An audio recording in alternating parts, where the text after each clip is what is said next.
माननीय प्रेमचंद जी आज पधारे हुए हैं। एक्चुअली उनका आने का उद्देश्य कोई ऐसा विशेष कोई चुनाव को लेके ऐसा नहीं, खाली एक समाज की चुनाव चल रहा है तो समाज के लोगों को मिलने को आए थे।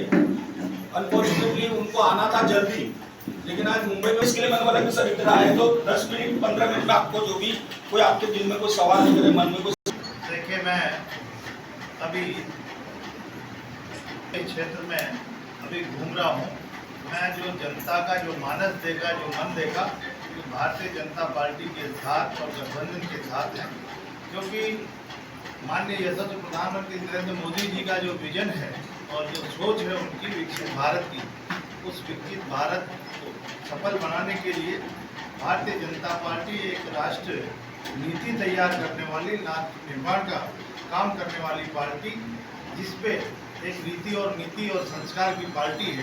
इस पार्टी के साथ लोगों का विश्वास बढ़ा है और जो माननीय यशस्वी प्रधानमंत्री जी ने जो 10-11 साल में जो काम करके दिखाए हैं, ये हमारे भारत का मान और सम्मान बढ़ाने का काम, और हमारे जो समाज के लोग हैं, जो हमारे समाज के पीछे रह गए, पिछड़े, जो पीछे की पंक्ति में है, उनको आगे लाने के लिए अनेक केंद्र सरकार की योजनाओं के द्वारा उनको आगे लाकर और समाज की मुख्य धारा में लाने का जो सरकार और जो हमारे मुखिया काम कर रहे, मैं मानता हूँ कि आम जन में, आम जातियाँ, आम वर्ग में ये भावना है कि भारतीय जनता पार्टी की सरकार और भारतीय जनता पार्टी की नीति और नीति के साथ काम करती है, जो राष्ट्र हित के लिए काम करती है।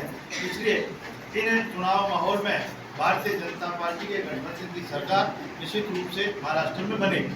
सर, आपको क्या लगता है आपके आने के बाद 132 विधानसभा में भारतीय जनता पार्टी के लिए हर जगह जा रहे हैं और हमारी समाज के लोगों में भी मैं जा रहा हूं। जिस तरह से जो मान और सम्मान हमारी समाज को जो भारतीय जनता पार्टी की सरकार में और हमारे मोदी जी ने जो दिया है, हमारे बाबा साहेब भीमराव अम्बेडकर जी का जो भारत रत्न की जो उपाधि दी है, वो भारतीय जनता पार्टी के समय में दी है। और पंचतीर्थ निर्माण करके हमारे यशस्वी प्रधानमंत्री जो समाज का मान और सम्मान बढ़ाया, इसके लिए हमारी समाज को जो मान और सम्मान और उसको आगे बढ़ाने का काम कर रहे हैं। इसलिए हमारे लोगों में एक भावना बढ़ी है और निश्चित रूप से वो भारतीय जनता पार्टी के साथ।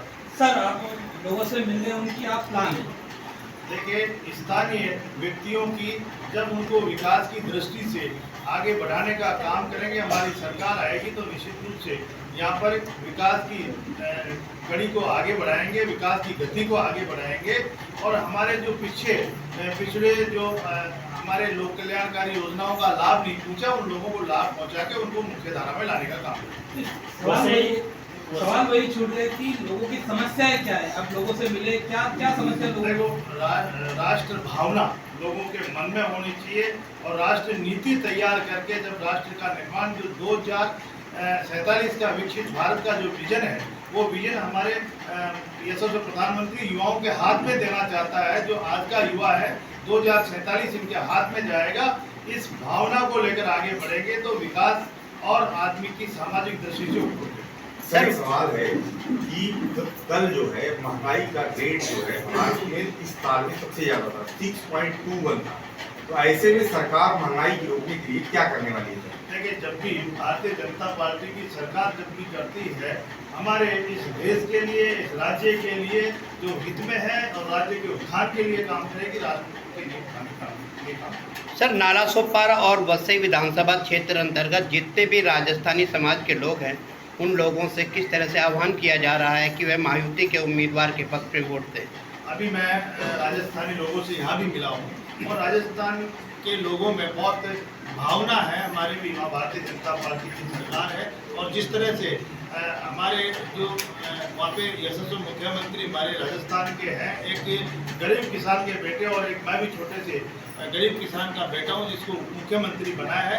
तो माननीय यशस्वी प्रधानमंत्री राष्ट्र नेतृत्व और प्रदेश नेतृत्व की जो भावना है, जो ऐसे किसी को भी हमारे कार्यकर्ता को कभी भी कोई भी दायित्व दिया जाता है उसको बखूबी निभाते हैं। इसलिए आम यहाँ पे जितने भी राजस्थानी हैं, उन राजस्थानी से मिला हूँ और राजस्थानियों की भावना है कि वो भारतीय जनता पार्टी में वोट दें। न्यायालय का जो है निर्देश, उसका मान और सम्मान करें। गलत भाषा में नहीं, वो हिंदी सीधी भाषा में उसको गलत कह रहे हैं। बाकी आप उसका इंग्लिश टॉपिक देखिए, उसका कोई गलत नहीं। सर